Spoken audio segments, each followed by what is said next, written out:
நண்பர்களே, இன்னைக்கு நம்ம தல அஜித் நடிப்பில் வெளிவர உள்ள குட் பேட் அக்லி திரைப்படத்திலிருந்து வெளிவந்த ஃபர்ஸ்ட் லுக் போஸ்டர் தான் பிரேக் டவுன் பண்ண போகிறோம்.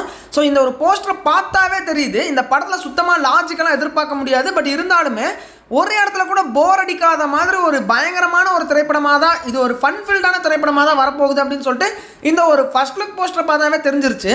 ஏன்னா இந்த திரைப்படத்தினுடைய டேரக்டர் ஆதிக் ரவிச்சந்திரன் அவருடைய இதுக்கு முந்தைய திரைப்படமான மார்க் ஆண்டனியில் சுத்தமாக லாஜிக்குங்கிறது இருக்காது. ஆனால் ஒரு சீன் கூட நம்மளை போர் அடிக்க விடாமல் அந்த படத்தை கொண்டு போயிருப்பார்.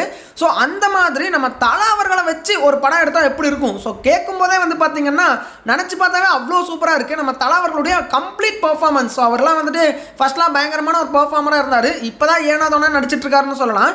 ஆனால் அவரை வச்சு அவருடைய ஃபுல் பர்ஃபார்மன்ஸு வாங்குற மாதிரியான ஒரு திரைப்படமாக தான் இந்த குட் பேட் அக்லி இருக்க போகுது. அதுவும் இல்லாமல் பயங்கரமான ஒரு ஆக்ஷன் காமெடி படமாக தான் இது இருக்கும் அப்படின்னு சொல்லிட்டு போஸ்டரை பார்க்கும்போதே தெரியுது. ஸோ அப்படிப்பட்ட இந்த ஒரு ஃபர்ஸ்ட் லுக் போஸ்டரை இன்னைக்கு பிரேக் டவுன் பண்ணிடலாம் நண்பர்களே. நான் தான் உங்கள் முருகன்.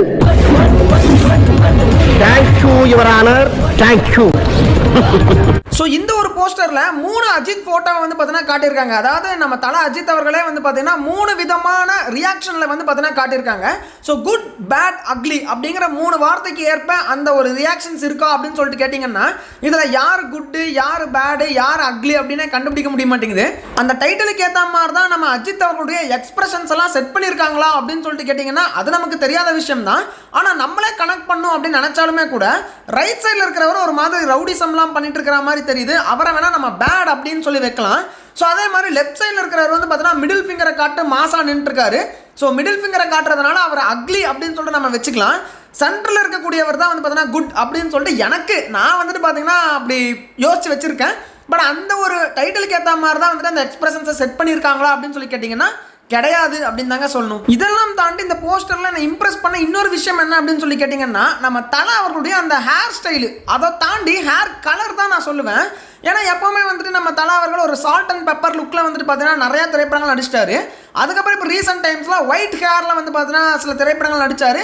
அப்படி இல்லைனா பிளாக் ஹேர், கம்ப்ளீட்டாக ஒயிட்டு அல்லது கம்ப்ளீட்டாக பிளாக், இந்த மாதிரி தான் வந்து பார்த்தீங்கன்னா அவருடைய ஹேர் கலருங்கிறது இருக்கும். ஆனால் அதை டிஃப்ரெண்ட்டாக காட்டணும்னு சொல்லிட்டு அந்த லெஃப்ட் அண்ட் ரைட்டு மட்டும் ஒயிட்டை விட்டுட்டு நடுவில் வந்து பார்த்தீங்கன்னா பிளாக் ஹேரை வச்சுருக்காங்க. ஸோ இது கொஞ்சம் டிஃப்ரெண்ட்டாக இருக்குது, புது ஹேர் கலர். இது எனக்கு ரொம்ப ரொம்ப பிடிச்சிருக்கு அப்படின்னே சொல்லலாங்க. ஸோ நம்ம அஜித் அவர்களுடைய இந்த புது ஹேர் கலர் லுக்கு இது எப்படி இருக்குன்னு சொல்லிட்டு மறக்காம கமெண்ட்ல சொல்லுங்க. அதுக்கப்புறமா நம்ம அஜித் அவர்கள் கை ஃபுல்லாக வந்துட்டு பச்சை குத்தி இருக்கிற மாதிரி காட்டியிருக்காங்க. அதுலேயுமே டிராகன்லாம் வந்து பார்த்தீங்கன்னா பச்சை குத்தி இருக்காரு. ஸோ எதுக்காக இந்த மாதிரி டாட்டூவை யூஸ் பண்ணியிருக்காங்க அப்படின்னு சொல்லிட்டு தெரியல. ஒரு மிகப்பெரிய ரவுடி அப்படின்னு காட்டணும்னா இந்த மாதிரி டாட்டூஸ்லாம் குத்திக்கணும்னு சொல்லிட்டு அவசியமே கிடையாது. பட் இதுக்கு முன்னாடி நம்ம அஜித் அவர்கள் இந்த மாதிரி டாட்டூலாம் எந்த படத்துலையும் குத்துனது இல்லைன்னு தான் நினைக்கிறேன். ஆனால் இந்த மாதிரி கை ஃபுல்லாலாம் எந்த படத்துலையும் குத்துனதே கிடையாது. அதை வந்து பார்த்தீங்கன்னா நம்ம ஆதிக் ரவிச்சந்தர் கொஞ்சம் புது லுக்காக இருக்கும் அப்படின்னு சொல்லிட்டு டேட்டுவை வச்சு ஏதோ ஒன்று பார்த்தீங்கன்னா பண்ணியிருக்காங்க. ஸோ அதுவும் அந்த டிராகன் டேட்டுலாம் போட்டிருக்கிறது வந்துட்டு ரொம்ப சூப்பராகவே இருந்துச்சுங்க. ஸோ அடுத்தது நம்ம தல அஜித் அவர்கள் வந்து பார்த்தீங்கன்னா ஒரு டேபிள் மேலே தான் கையை வச்சுக்கிட்டு இருக்க மாதிரி காட்டுறாங்க. அந்த டேபிள் ஃபுல்லாகவே நிறைய கன்ஸு அப்புறம் கையிலலாம் போட்டு குத்துவாங்கல்ல, அந்த ஒரு வெப்பன்லாம் இருக்கிற மாதிரி காட்டுறாங்க. ஸோ ஆக்சுவலாக மார்க் ஆண்டனி திரைப்படத்துலையுமே விஷால் வந்துட்டு ஒரு பெரிய கேங்ஸ்டரு, அவங்களுக்கு நடுவில் வந்துட்டு ஒரு டைம் ஃபோன் வந்துச்சுன்னா என்ன நடக்கும் அப்படிங்கிற கான்செப்டில் எடுத்திருப்பாங்க. ஸோ அதே மாதிரி இந்த திரைப்படத்துலையுமே நம்ம அஜித் அவர்களும் ஒரு மிகப்பெரிய கேங்ஸ்டரு, அவருக்கும் வந்து பார்த்தீங்கன்னா டைம் மிஷின் அப்படின்னு இல்லாமல் வேறு ஒரு டிஃப்ரெண்ட்டான ஒரு கருவி அது கிடச்சிருச்சுன்னா என்ன ஆகும், அதுவும் காமெடி கலந்த ஒரு கதையாக காட்டுவாங்க அப்படின்னு சொல்லிட்டு எக்ஸ்பெக்ட் பண்ணலாங்க. ஸோ அதுக்கப்புறமா நம்ம அஜித் அவர்களுக்கு பின்பக்கத்தில் ஒரு மிகப்பெரிய ஏதோ ஒரு விஷயம் இருக்கிற மாதிரி காட்டுறாங்க. ஸோ அதை பார்க்கறதுக்கு லைட்டாக டைம் மிஷின் மாதிரி தான் தெரியுது.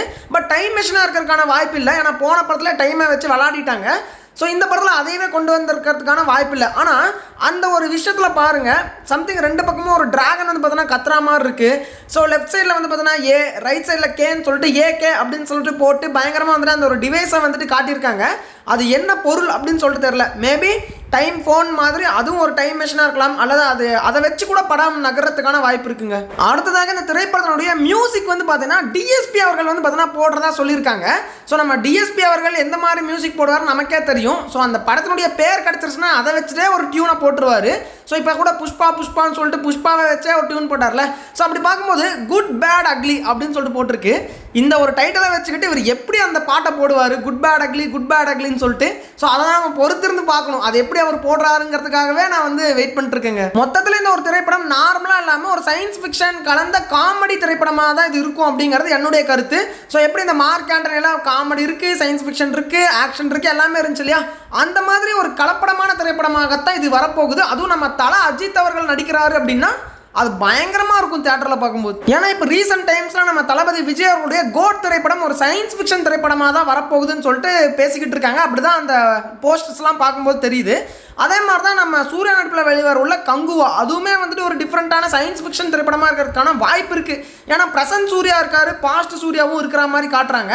ஸோ மேபி அதுலேயும் ஒரு சயின்ஸ் ஃபிக்ஷன் ட்ரை பண்ணுறதுக்கு சான்சஸ் நிறையவே இருக்குது. ஸோ இதெல்லாம் பார்த்துட்டு நம்ம அஜித் அவர்கள் சரி நானும் வந்துட்டு ஒரு சயின்ஸ் ஃபிக்ஷன் காமெடி படமாக எடுக்கிறேன்டா, நானும் வந்துட்டு நார்மலாக இல்லாமல் டிஃப்ரெண்ட்டாக ஒன்று நடிக்கிறேன்டான்னு சொல்லிட்டு இறங்கியிருக்காரு அப்படிங்கிறது கிளியராகவே தெரியுதுங்க. ஸோ இந்த குட் பேட் அக்லி அப்படிங்கிற திரைப்படத்தினுடைய இந்த ஒரு போஸ்டரை வந்து கரெக்டாக பார்த்ததுக்கப்புறம் தான் இந்த படத்தின் மேலே ஹைப்பே வந்துட்டு ரொம்ப அதிகமாக இருக்குது அப்படின்னு சொல்லலாம்.